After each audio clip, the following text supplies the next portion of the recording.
Assalamualaikum warahmatullahi wabarakatuh.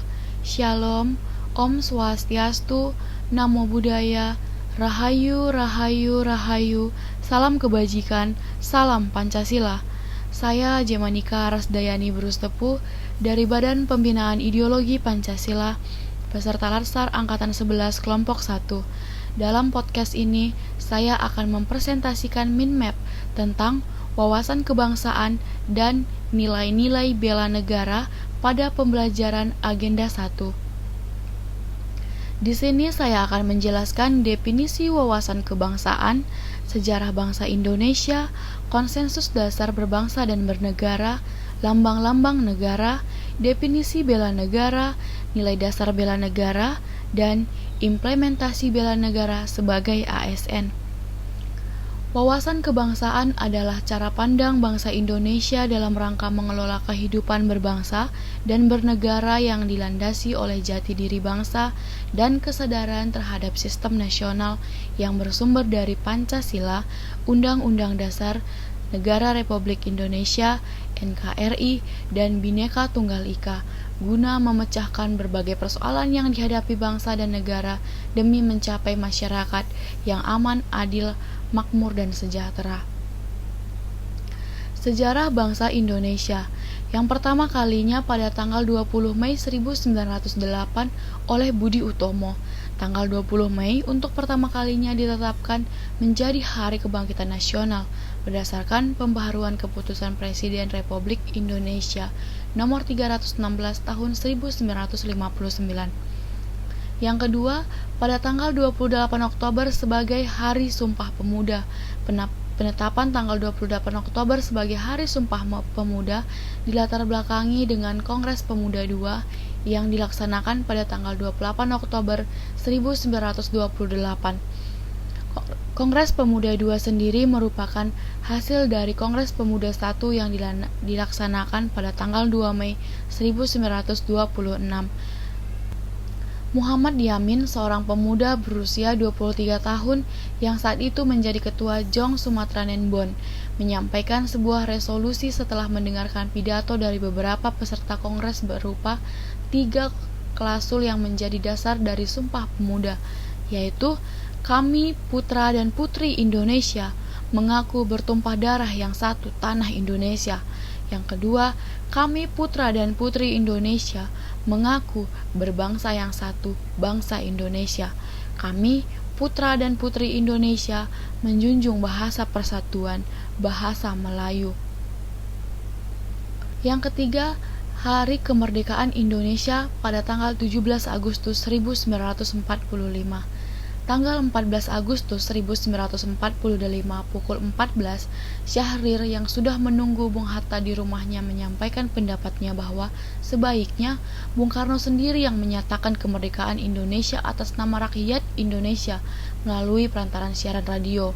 Tanggal 15 Agustus pagi hari, Bung Karno, Bung Hatta, dan Mr. Soebardjo menemui Laksamana Muda Maeda di kantornya untuk menanyakan tentang berita penyerahnya Jepang.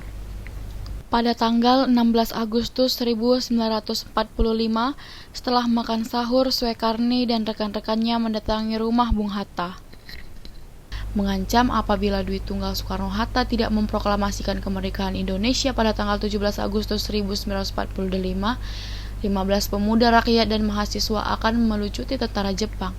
Sementara pada saat itu Dwi Tunggal Soekarno-Hatta akan dibawa ke Rengas Dengklok untuk melanjutkan pemerintahan. Tanggal 17 Agustus 1945, pukul 10, teks proklamasi akan dibacakan di muka rakyat di halaman rumahnya Jalan Penggagasan Timur 56 saat itu pada bulan Ramadan, di mana umat muslim sedang melaksanakan ibadah puasa. Pukul 10, teks proklamasi dibacakan, sang saka merah putih dikibarkan, dan lagu kebangsaan Indonesia Raya dikumandangkan sebagai pertanda Indonesia telah menjadi negara merdeka, berdaulat. Sekarang kita memasuki 4 konsensus dasar negara berbangsa dan bernegara, yaitu Pancasila, Undang-Undang Dasar 1945, Bhinneka Tunggal Ika, dan NKRI. Yang pertama kita bahas terlebih dahulu yaitu Pancasila. Pancasila secara sistematik disampaikan pertama kali oleh Insinyur Soekarno di depan sidang BPUPKI pada tanggal 1 Juni 1945.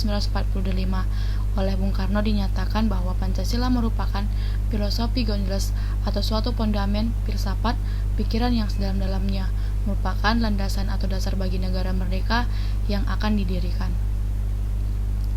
Yang kedua, Undang-Undang Dasar 1945. Naskah Undang-Undang Dasar 1945 dirancang sejak 29 Mei sampai 16 Juli 1945 oleh Badan Penyelidik Usaha Persiapan Kemerdekaan Indonesia atau disebut dengan BPUPKI. Yang ketiga, kita membahas tentang Bhinneka Tunggal Ika. Perumusan Bhinneka Tunggal Ika Tan Hana Darmana Mangrawa oleh Empu Tantular pada dasarnya adalah sebuah pernyataan daya kreatif dalam upaya mengatasi keanekaragaman kepercayaan dan keagamaan sehubung dengan usaha bina negara kerajaan Majapahit pada kala itu.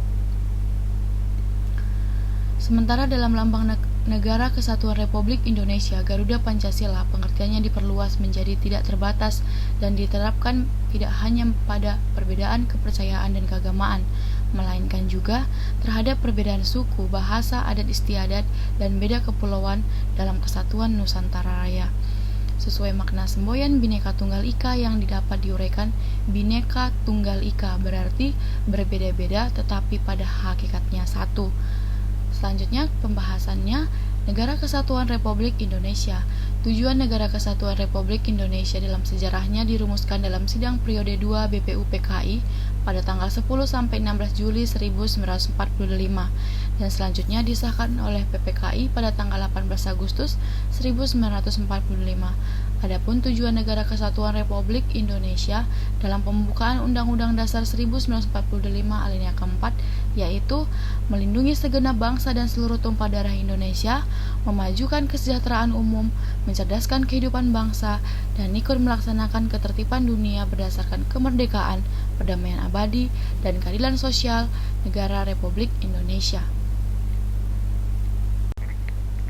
Selanjutnya kita akan membahas lambang-lambang negara. Lambang-lambang negara yang pertama yaitu bendera. Bendera Negara Kesatuan Republik Indonesia yang selanjutnya disebut bendera negara adalah Sang Merah Putih.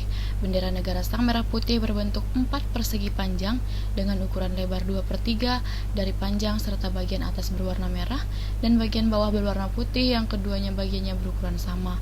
Bendera negara yang dikibarkan pada Proklamasi Kemerdekaan Bangsa Indonesia tanggal 17 Agustus 1945 di Jalan Pegangsaan Timur nomor 56 Jakarta disebut bendera Pusaka Sang Saka Merah Putih. Yang kedua akan kita bahas bahasa. Bahasa Negara Kesatuan Republik Indonesia yang selanjutnya disebut dengan Bahasa Indonesia adalah bahasa resmi nasional yang digunakan seluruh wilayah Negara Kesatuan Republik Indonesia. Bahasa Indonesia yang dinyatakan sebagai bahasa resmi negara dalam pasal 36 Undang-Undang Dasar Negara Kesatuan Republik Indonesia tahun 1945. Yang ketiga, kita membahas lambang negara. Lambang Negara Kesatuan Republik Indonesia yang selanjutnya disebut dengan lambang negara adalah Garuda Pancasila dengan semboyan Bhinneka Tunggal Ika. Garuda dengan perisai sebagaimana dimaksud dalam memiliki paruh, sayap, ekor, dan cakar mewujudkan lambang tenaga pembangunan. Garuda memiliki sayap yang masing-masing berbulu 17, ekor berbulu 8, pangkal ekor berbulu 19, dan leher berbulu 45. Yang terakhir adalah lagu kebangsaan. Lagu kebangsaan Negara Kesatuan Republik Indonesia yang selanjutnya disebut dengan lagu kebangsaan adalah Indonesia Raya. Lagu kebangsaan adalah Indonesia Raya yang dikubah oleh Wax Ridloff Supratman. Sekarang kita masuk ke nilai-nilai bela negara. Bela negara adalah tekad, sikap, dan perilaku serta tindakan warga negara baik secara perseorangan maupun kolektif dalam menjaga kedaulatan negara, keutuhan wilayah, dan keselamatan bangsa dan negara yang dijiwai oleh kecintaannya kepada Negara Kesatuan Republik Indonesia yang berdasarkan Pancasila dan Undang-Undang Dasar Negara Republik Indonesia tahun 1945 dalam menjamin kelangsungan hidup bangsa Indonesia dan negara dari berbagai ancaman. Adapun terdapat nilai dasar bela negara. Berdasarkan Undang-Undang Nomor 23 Tahun 2019 tentang Pengelolaan Sumber Daya Nasional untuk Pertahanan Negara, Pasal 7 Ayat 3, nilai dasar bela negara yang meliputi cinta tanah air, sadar berbangsa dan bernegara, setia pada Pancasila sebagai ideologi negara, rela berkorban untuk bangsa dan negara, kemampuan awal bela negara. Dan adapun implementasi bela negara sebagai ASN, yaitu melakukan pengabdian yang tulus untuk negara, memegang teguh ideologi Pancasila, menjalankan tugas secara profesional, melakukan pelayanan publik secara jujur, tanggap, cepat, dan santun. Demikian saya sampaikan terkait dengan wawasan kebangsaan dan nilai-nilai dasar bela negara. Semoga bermanfaat buat kita semuanya.